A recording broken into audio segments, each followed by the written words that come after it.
Hey, what's up guys, it's Jonathan here. So passive income is one of the most highly talked about subjects in the personal finance space on YouTube. And a lot of the videos you see talk about different ways to make passive income. But even though making money from doing nothing sounds awesome, there's a couple of downsides to passive income that I don't see a lot of people talk about. So in this video, we're going to discuss 3 downsides of passive income investing and what you could do to resolve them. And if any of the information in this video provides you value, I encourage you to hit the like button down below. It greatly helps for the YouTube algorithm and it helps push this video out to as many people as possible. I checked my analytics and about 85% of you guys are not subscribed to the channel. So what are you doing? Hit the subscribe button and notification bell so you get notified anytime I post. Subscribing to the channel is completely free and you can always change your mind at any time. So let's get right into the video. So the first problem with passive income is the taxation. And in most situations, anytime you make passive income, you usually get taxed on it immediately. So for example, let's say you had $100 and your top tax rate is at 30%. The second that dividend payment hits your account, you're liable for $30 worth of taxes. This applies whether or not you decide to reinvest that money or not.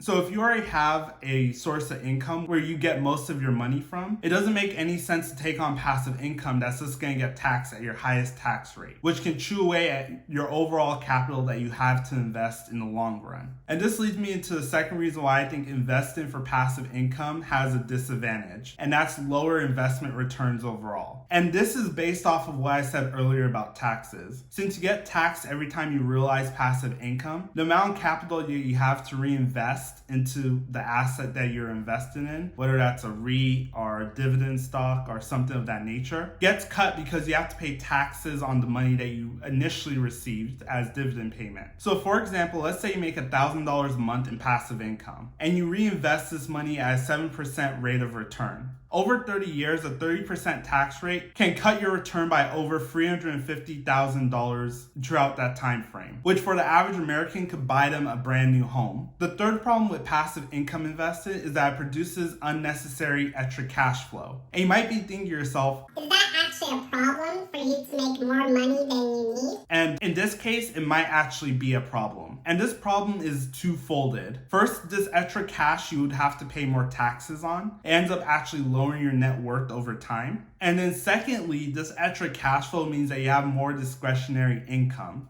And even though a lot of people like to say that they'll just reinvest their dividends, it could be very easy for you to trick yourself into spending this extra money, which again lowers your returns on your investments. Well, all of these issues with investing for passive income, you're probably thinking to yourself, what are some solutions to this? And one alternative to investing for passive income is to invest in growth stocks. Growth stocks are companies that are more focused on reinvesting their profits instead of paying them out to shareholders as a dividend. So some examples of growth companies are companies like Enphase Energy and Tesla Motors. And in some cases, the growth of these companies can far outpace the dividend that you're getting paid from a dividend stock. The best thing about growth stocks is that any money that you earn from investing in growth stocks doesn't get taxed, which means that it's a lot easier for you to compound your returns as long as you hold the shares for a long period of time. And even though there's a lot of great things about growth stocks, there are some bad things as well. Since these companies are usually in their infancy, there is some risk that these companies could be more financially unstable compared to some more established companies that do pay a dividend. And in some cases, these companies could even go under. So it's very important that you do your own detailed research on each company that you invest in to make sure that you have strong conviction of this company before you start plowing money into their stock. Another great option to resolve some of the issues that come with investing for passive income is to buy real estate. Even though real estate is a source of passive income, the profits you make on real estate investing have far better tax treatment versus other forms of passive income. And one of the biggest advantages with real estate is that you could depreciate the property. And basically what this is that on paper, you could depreciate a property over a set amount of time. And this value that you depreciate the property at, you can actually write that off against your income. And you can use this write-off to lower your tax liability. Even though in this video I did highlight some problems with passive income investing, there are still some good case uses to having a passive income portfolio. And this portfolio setup is really good if you have little to no active income and you plan to live mostly off your passive income. And for most of us, that's usually during the retirement phase of our lives. And in today's world, people retire at all different kinds of ages. So you might reach the stage when you're 25, you might reach the stage when you're 70. It all just depends on your personal situation. In the meantime, while you're not focused on retiring, it's very important that you make every dollar work as hard as possible for you as you can. And the number one tip for doing this is to keep the government's hands off of your capital and be as tax efficient as possible. So I'd like to thank you for watching. If you enjoyed this video, please hit the like button for the YouTube algorithm. It greatly helps out the channel. It helps push this video out to as many people as possible. Also, if you enjoy my perspectives or the way I explain things, I also encourage you to hit the subscribe button and notification bell down below. Like I said, it's completely free. You can change your mind whenever you like. And 85% of you guys, you're watching my videos, but you're not subscribed. Also, I'd like to hear from you guys. What do you guys think about my arguments against passive income? Do you think they're valid? Let me know in the comment section down below. I would love to hear from you guys. Also, check me out on all my social medias. I try to post there every day. And thank you so much for watching, and I'll see you in the next video.